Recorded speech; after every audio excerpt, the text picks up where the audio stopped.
किसी नगर में एक धनी व्यापारी रहता था। दूर दूर तक उस व्यापारी का व्यापार फैला हुआ था।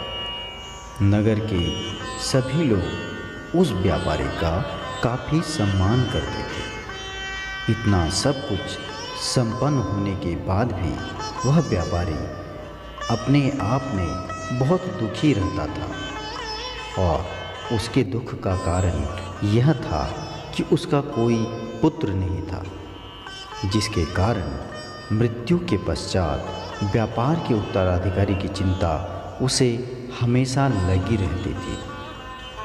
पुत्र प्राप्ति की इच्छा से वह व्यापारी प्रत्येक सोमवार को भगवान शिव की व्रत पूजा किया करता था और हर शाम के समय शिव मंदिर में जाकर वह शिव के सामने घी का दीपक जलाया करता था।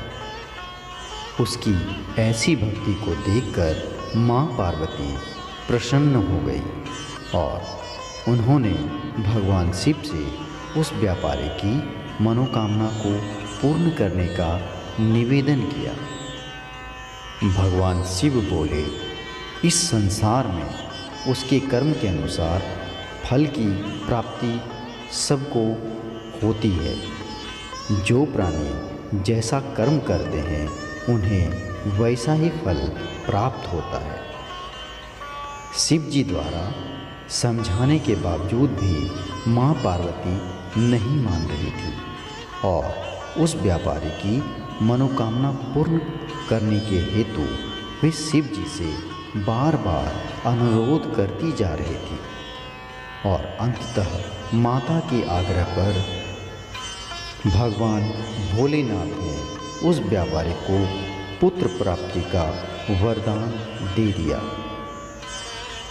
लेकिन वरदान देने के पश्चात भोलेनाथ माँ पार्वती से बोले, आपके आग्रह पर मैंने पुत्र प्राप्ति का वरदान तो दे दिया, किंतु इसका यह पुत्र केवल 16 वर्षों से अधिक का समय नहीं जी पाएगा।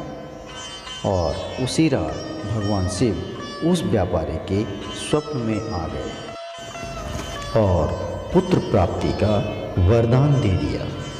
उसके पुत्र की 16 वर्ष तक जीवित रहने के बारे में भी उस व्यापारी से बता दिया।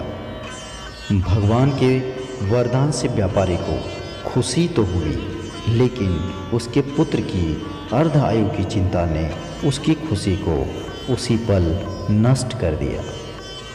व्यापारी पहले की तरह सोमवार के दिन भगवान शिव का विधिवत पूजा पाठ करता रहा। कुछ महीनों के बाद उसके घर में एक अति सुंदर बालक ने जन्म लिया और घर में खुशियां ही खुशियां भर आईं। तब बहुत धूमधाम से पुत्र का जन्म समारोह मनाया गया, परंतु व्यापारी को पुत्र के जन्म की खुशी नहीं हुई, क्योंकि उसके पुत्र की अल्पायु का रहस्य सिर्फ उसे ही मालूम था। जब पुत्र 12 वर्ष का हुआ तो व्यापारी ने उसे उसके मामा के साथ पढ़ने के लिए वाराणसी भेज दिया। लड़का अपने मामा के साथ शिक्षा प्राप्ति के लिए चल दिया।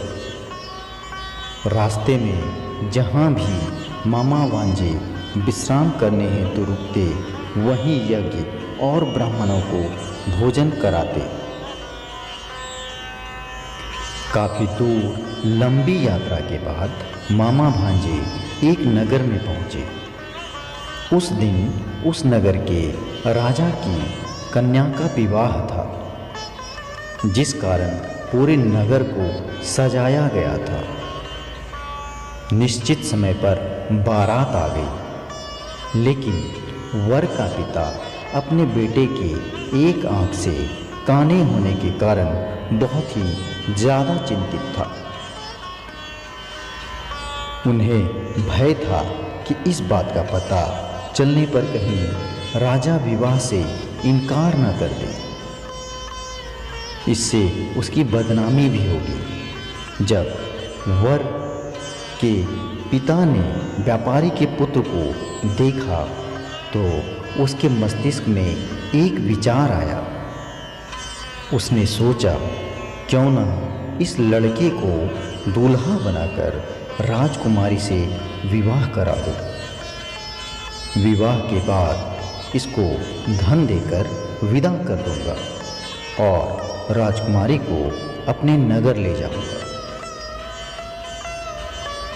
वर के पिता ने लड़के के मामा से इस संबंध में बात की। मामा ने धन के मिलने के लालच में वर के पिता की बात स्वीकार कर ली और लड़के को वस्त्र दूल्हे वाला पहनाकर राजकुमारी के साथ विवाह करा दिया गया। इधर राजा ने बहुत सारा धन देकर राजकुमारी को विदा कर दिया। शादी के बाद जब लड़का राजकुमारी के साथ लौट रहा था तब वह सच को छिपा नहीं सका। उसने राजकुमारी की ओढ़नी पर लिख दिया, राजकुमारी, तुम्हारा विवाह मेरे साथ हुआ था। मैं तो वाराणसी पढ़ने के लिए जा रहा हूँ और अब तुम्हें जिस नवयुवक की पत्नी बनना पड़ेगा वह कान्हा है।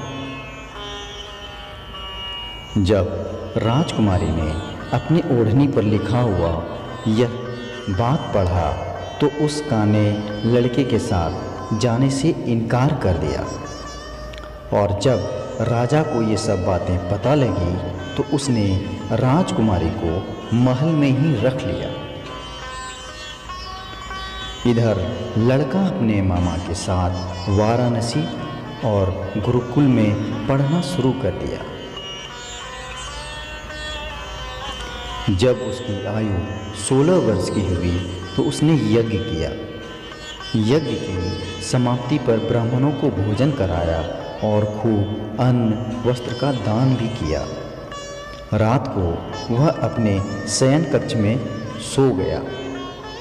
शिव के वरदान के अनुसार शयनावस्था में ही उसके प्राण पखेरु उड़ गए। सूर्योदय पर मामा मृत भांजे को देखकर रोने पीटने लगा। आसपास के लोग भी एकत्र होकर दुख प्रकट करने लगे। लड़के के मामा के रोने विलाप करने के स्वर समीप से गुजरते हुए भगवान शिव और माता पार्वती ने भी सुने। माता पार्वती ने भगवान से कहा, प्राणनाथ, मुझे इसके रोने के स्वर सहन नहीं हो रहे। आप इस व्यक्ति के कष्ट को अवश्य दूर करें। भगवान शिव ने माता पार्वती के साथ अदृश्य रूप में उसके समीप जाकर देखा तो भोलेनाथ माता पार्वती से बोले, यह तो उसी व्यापारी का पुत्र है जिसे मैंने 16 वर्ष की आयु का वरदान दिया था। इसकी आयु अब पूरी हो गई है। अब माता पार्वती ने फिर भगवान शिव से निवेदन किया कि उस बालक को जीवन देने की कृपा की जाए। माता पार्वती के आग्रह पर भगवान शिव ने उस लड़के को जीवित होने का वरदान दे दिया और वह लड़का कुछ ही पल में जीवित होकर उठकर बैठ गया। इसके बाद उसने अपनी पूरी शिक्षा जब समाप्त कर ली तो वह लड़का मामा के साथ अपने नगर की ओर चल दिया। दोनों चलते हुए उसी नगर में पहुँचे जहाँ उसका विवाह हुआ था। उस नगर में भी यज्ञ का आयोजन किया। समीप से गुजरते हुए नगर के राजा ने यज्ञ का आयोजन देखा और उसने तुरंत ही लड़के और उसके मामा को पहचान लिया। यज्ञ के समाप्त होने पर राजा मामा और लड़के को महल ले गए और कुछ दिन उन्हें महल में रखकर उन्हें बहुत सारा धन वस्त्र आदि देकर राजकुमारी के साथ विदा कर दिए। इधर भूखे प्यासे रहकर उस व्यापारी ने उसकी पत्नी और बेटे की प्रतीक्षा में अपने प्राण लगा दिए थे। उन्होंने यह प्रतिज्ञा कर ली थी कि यदि उन्हें अपने बेटे की मृत्यु का समाचार मिला तो दोनों अपने प्राण त्याग देंगे। परंतु जैसे ही उन्होंने बेटे की जीवित होने का समाचार सुना तो वे दोनों बहुत प्रसन्न हुए। वह अपनी पत्नी और मित्रों के साथ नगर के द्वार पर जा पहुंचा। अपने बेटे के विवाह का समाचार सुनकर पुत्रवधू राजकुमारी को देखकर उसकी खुशी का अब कोई ठिकाना नहीं रहा। उसी रात भगवान शिव ने व्यापारी के स्वप्न में आकर कहा, हे श्रेष्ठ, मैंने तेरे सोमवार के व्रत करने और व्रत कथा सुनने से प्रसन्न होकर तेरे पुत्र को लंबी आयु प्रदान की है। पुत्र की लंबी आयु जानकर व्यापारी बहुत प्रसन्न हुआ।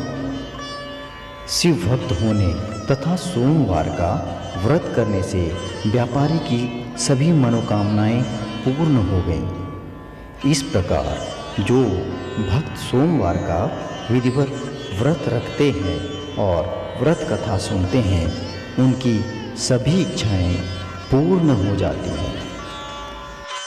तो भक्तों, यह थी भगवान भोलेनाथ की सोमवार से जुड़ी व्रत कथा की महिमा। और भगवान भोलेनाथ ऐसे हैं जो अपने भक्तों को कभी निराश नहीं करते। तो भक्तों, अब मुझे आज्ञा दीजिए, मैं आपके पास फिर किसी अगले एपिसोड में उपस्थित होऊंगा।